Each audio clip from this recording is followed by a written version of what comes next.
Assurant plus de 40% de l'offre mondiale de cacao, avec une production moyenne annuelle de 1,2 million de tonnes, la Côte d'Ivoire veut améliorer la durabilité de ce secteur. Les autorités ivoiriennes ont, à l'occasion des Journées nationales du cacao et du chocolat, tenues du 30 septembre au 2 octobre 2022, mis l'accent sur les priorités liées à la filière, notamment la transformation locale d'un minimum de 50% de la production annuelle de fèves de cacao et l'amélioration des revenus des producteurs. Ces priorités ont été présentées par le vice-président ivoirien Témoko Méliette Koné.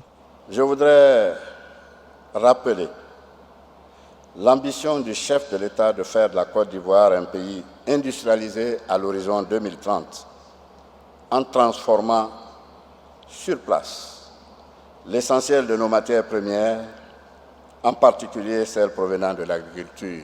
La stratégie mise en place vise à transformer localement au minimum 50% de la production annuelle de fèves de cacao, qui se situe à environ 2 millions de tonnes par an.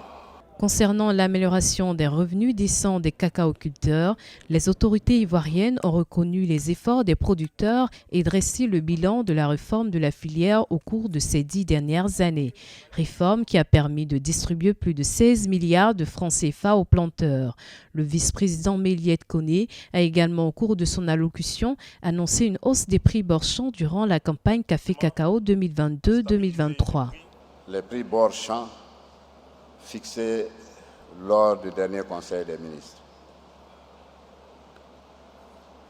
900 francs le kilogramme pour le cacao,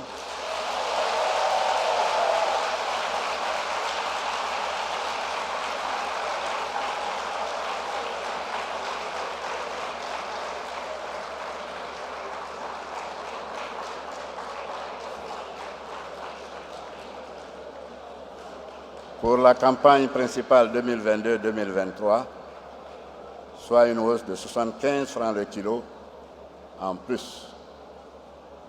750 francs le kilo pour le café au titre de la campagne 2022-2023.